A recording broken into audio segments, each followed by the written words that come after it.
여러분 안녕하십니까? CJB 아침 뉴스입니다.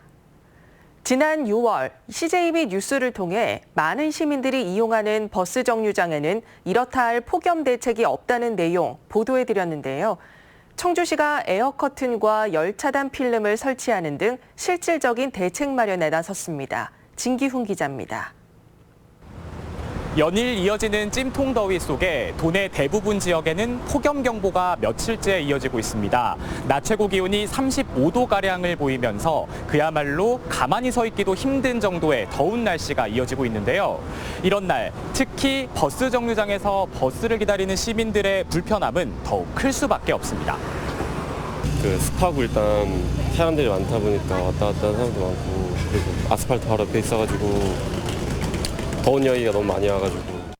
한 시민이 버스 정류장에 설치된 버튼을 누르고 의자에 앉아 바람을 쐐니다. 한낮 무더위 속에서도 쾌적하게 버스를 기다릴 수 있도록 마련된 에어커튼입니다. 아유, 이렇게 쉬었다 앉았다 가는데 주문이 시원하니까 얼마나 좋아.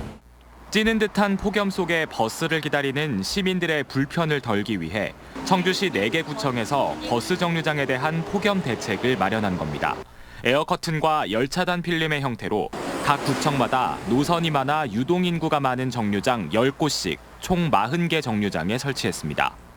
폭염을 재난으로 인식하고 승강장의 이용객들에게 좀 더 쾌적한 대중교통 이용 환경을 제공하기 위하여 쿨링 서비스를 점차 확대할 예정이고, 그동안 정류장에 폭염을 막아줄 이렇다 할 대책이 없어 힘들었던 시민들은 만족스러운 반응입니다. 그늘이 없으니까 굉장히 이제 답답하고 더위 먹었거든요. 그런데 이렇게 바람이 소풍을 하니까 굉장히 좋아요. 하지만 에어커튼은 정류장에 있는 버튼을 눌러야 작동되는데 아직 홍보가 부족한 점은 풀어야 할 숙제입니다. 몰랐죠. 안 내면 뭐 아무것도 뭐 써붙인 것도 없는데.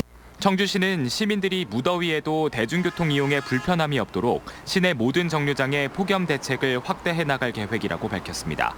CJB 뉴스 진기훈입니다. 청주시가 지난 5월 말부터 지금까지 파악한 온열 질환자는 모두 12명으로 지난해보다 3분의 1 이상 줄어든 것으로 집계됐습니다. 청주 상당보건소에 따르면 지난해 청주시에만 40명이 넘는 온열 질환자가 발생했습니다. 올해 온열 질환자가 급감한 이유는 폭염의 강도, 온열 질환에 대한 지속적인 홍보가 이유로 꼽히고 있습니다. 8호 태풍 프란시스코가 한반도를 지날 것으로 예상되는 가운데 충북 지역도 오늘 밤부터 태풍의 영향권에 놓일 것으로 보입니다. 청주 기상지청은 현재 일본 해상에서 다가오고 있는 태풍 프란시스코는 제주도를 지나 남해안으로 상륙할 것으로 전망하고 있습니다. 하지만 한반도로 가까워질수록 열대 저압부로 약화될 가능성이 있다며 피해가 없도록 기상정보를 참고할 것을 당부했습니다. 한국과 일본의 정치, 경제적 갈등이 문화예술 분야까지 영향을 미치는 것에 대해 시청자 여러분께서는 어떻게 생각하십니까? 개막을 이틀 앞둔 제천국제음악영화제에서 일본 영화의 상영을 금지해야 한다는 목소리가 커지고 있습니다. 이태형 기자가 취재했습니다. 제천시의회가 오는 8일 개막하는 제천국제음악영화제에서 일본 영화의 상영 취소를 촉구했습니다. 일본의 화이트리스트 삭제에다 자국 내 국제예술제에서 평화의 소녀상의 전시를 중단시키는 등 일본의 비열한 행위를 보고만 있을 수는 없다는 겁니다. 민간 국제 예술제인데 거기에서 우리 대한민국을 배제시켰다는 것은 우리 역시도 뭔가는 보여줘야 되지 않겠느냐. 이에 대해 제천시와 영화제 조직위 측은 반대 입장을 분명히 했습니다. 영화제의 출품작 가운데 일본과 직간접적으로 관련된 7개 작품 전부가 극우 성향의 일본 정부와는 되레 대척점에 서 있다는 겁니다. 특히 작품 오래된 이 길은 2차 세계대전 당시 일본의 군국주의를 비판하는 내용을 담고 있습니다. 그런 식의 대응보다는 좀 더 문화 교류에 더 방점을 찍은 결론을 도출을 했고요. 이런 가운데 이상천 제천시장도 SNS를 통해 제천 국제음악영화제를 국가와 이념을 초월하는 순수 예술의 관점에서 이해하기를 희망했습니다. CJB 뉴스 이태현입니다. 일본의 경제 공습에 맞서 지역 기업들이 핵심 소재 국산화를 위한 기술 개발에 강한 의욕을 보이고 있습니다. 충청북도는 현재 우리 기업이 꼭 필요한 분야를 파악해 지원하는 쪽집게 처방책을 마련하고 있습니다. 조상우 기자입니다. 알루미늄 복합 재질을 취급하는 음성의 한 기업 연구소. 정부 R&D 자금을 지원받아 2차 전지용 알루미늄 파우치 재처리 기술을 개발하고 있습니다. 2차 전지 파우치는 일본 의존도가 100%로 국산화가 절실한 분야입니다. 가능성이 되게 많은 분야고 업종이 있기 때문에 정부에서 계속 지원을 해주시면 우리나라에서도 충분히 좋은 일본에 뒤지지 않게 충분히 좋은 제품을 만들 수 있을 거라 기대합니다. 2차 전지 파우치 원자재 국산화를 연구 중인 또 다른 업체에 대해선 충청북도가 실증 장비를 산업부에 건의해 놓은 상태입니다. 일본에서 수입해 쓰면 됐던 핵심 소재 부품들이 이제는 기업들의 기술 경쟁 우선순위에 놓이게 된 것입니다. 충청북도는 정부와 기업 사이에서 가교 역할에 나섰습니다.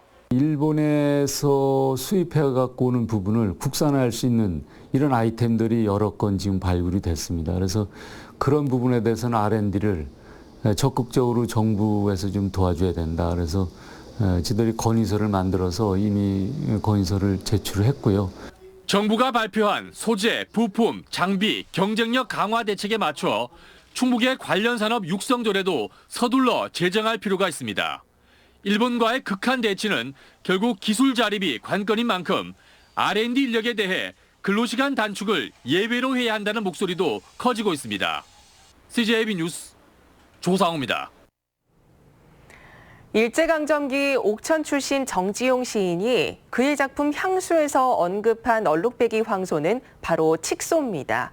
당시 대부분의 칙소를 일제가 수탈해 갔기 때문에 요즘은 거의 보기 힘든 상황인데요. 민족 정기를 살리기 위해 우리의 전통소인 칙소의 명맥을 유지하고 있는 농민들을 박수범 프로듀서가 만나봤습니다. 충북 음성의 한 축산 농가입니다. 이길수 씨는 400여 마리의 한우를 기르고 있는데 그중 120여 마리가 칙소입니다.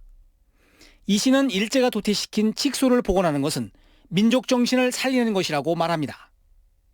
일정 때 흑소는 일본 애들이 다 가져가고요. 칙소는 다 완전 도태시키는 거예요. 칙소 흑소를 맨 처음 기르면서 딱 민족 정신이라고 생각해서 기르고 있습니다. 칙소 사육은 적은 개체수 때문에 근친 교배가 많아 상품성이 떨어지는 고민이 있습니다. 하지만 농민들은 전통소 복원에 대한 자부심으로 이를 극복하고 있습니다. 네, 저희는 지금 한우에 비해서 한 마리를 팔으면 비육해서 보통 한 300만 원 정도 더 적게 받아요. 그래도 지금은 자부심을 갖고 하는데 일제시대 살아있는 상태로 수탈해간 한우는 150만 마리, 도축해 소가죽의 형태로 가져간 양은 75만 톤에 이릅니다. 한우 600만 마리를 도축해야 가능한 양입니다. 일제강점기 하에서 그 한우를 수탈해 가는 과정에서 그 수탈의 목적이 가죽을 얻기 위하고 고기를 얻기 위한 목적인데 얼룩무늬가 있는 것보다는 황갈색이 그 가죽으로서 이용하는데 염색을 하는데 좀 더 용이했기 때문에 칙소는 전국적으로 3천 마리 정도가 명맥을 유지하고 있고 그중 충북 지역에 700여 마리가 사육되고 있습니다. CJB 뉴스 박수범입니다. 충청북도는 일본의 화이트리스트 제외 등 국내외 경제 상황으로 어려움을 겪는 도내 중소기업을 위해 특별 경영 안정자금 150억 원을 지원한다고 밝혔습니다. 대상은 도내에 사업장을 둔 중소기업으로 기업당 최대 3억 원을 연 2% 고정금리로 지원합니다. 희망하는 기업은 오는 26일부터 30일까지 충북기업진흥원으로 신청하면 됩니다. 청주의 한 야산에서 실종됐던 조은누리 양이 구조된 가운데 도내에서 아직까지 가족품으로 돌아오지 못한 지적장애인도 상당수 있는 것으로 나타났습니다.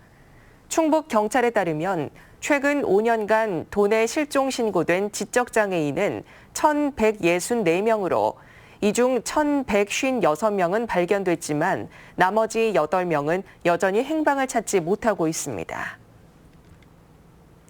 네, 다음 뉴스입니다. 기존의 평면 교차로보다 회전 교차로의 경우 통행 시간이 20%쯤 줄어든다고 하는데요. 다만 회전 교차로는 통행 방법이 익숙해질수록 훨씬 더 유용하다고 합니다. 장원석 기자의 보도입니다.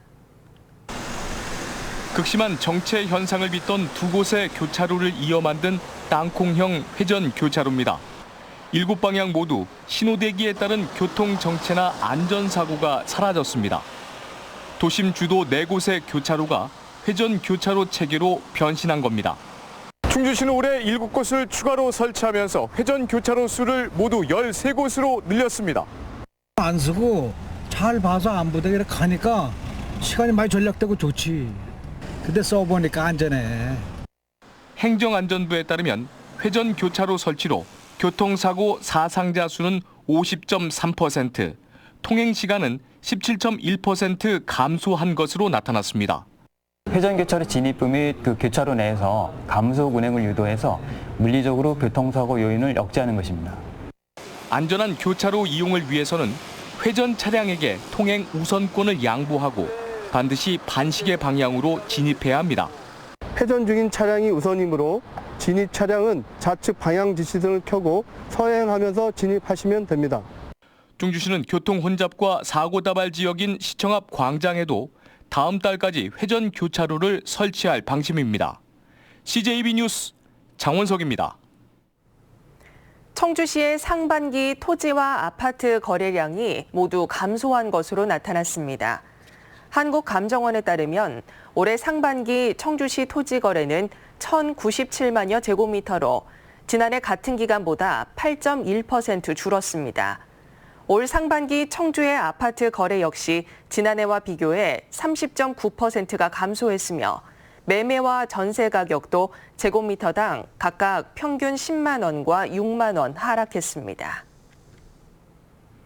청주 오창 출신의 서정진 회장이 이끄는 셀트리온이 주식시장 폭락의 여파로 시가총액 20조 원이 무너졌습니다. 셀트리온 주가는 어제 11%나 떨어진 14만 5,500원으로 장을 마쳐 20개월 만에 시가총액 20조 원에서 물러났습니다. 오창이 본사인 셀트리온 제약도 11.88%, 셀트리온 헬스케어도 9.5%나 떨어져 셀트리온 삼형제가 동반 폭락했습니다. 청주랜드 사업소가 청주동물원에서 지난 4월에 태어난 새끼 스라소니 3마리의 이름을 내일까지 공모합니다. 시민 공모에 참여하실 분은 이미 1차 공모를 통해 정해진 12개의 후보 이름 가운데 하나를 청주시청 홈페이지에서 선택하면 됩니다. 충북 최초의 관광특구인 증평 에듀팜 관광단지에 골프장이 개장했습니다. 증평 에듀팜 관광단지는 어제 정규 18호를 갖춘 골프장이 개장됨에 따라 내년에 워터파크와 농촌 테마파크가 문을 열면 중부권 최대 휴양 리조트가 될 전망입니다. 다음은 오늘 도내에서 열리는 행사를 안내해드립니다. 청주에서는 충북 주민자치센터 프로그램 경연대회가 오후 1시 30분 예술의 전당에서 열립니다. 제천에서는 15회 제천국제음악영화제 전야 콘서트가 오후 8시 구 동명초등학교에서 열립니다. 괴산에서는 황금맛 찰옥수수 식미평가회가 오전 11시 농업기술센터에서 있습니다. 끝으로 날씨입니다. 충북 전 지역에 폭염경보가 발효 중인 가운데 오늘도 34도 내외의 무더위가 이어지겠습니다. 낮 최고 기온은 청주, 충주 35도 등 32도에서 35도의 분포로 어제보다는 조금 낮겠습니다. 오늘 밤부터 충북 지역은 태풍 프란시스코의 영향권에 들면서 강한 바람과 함께 일부 지역에 많은 비가 내리겠습니다. 태풍 피해 없도록 각별히 유의하시기 바랍니다. 이상으로 CJB 아침 뉴스를 마칩니다. 고맙습니다.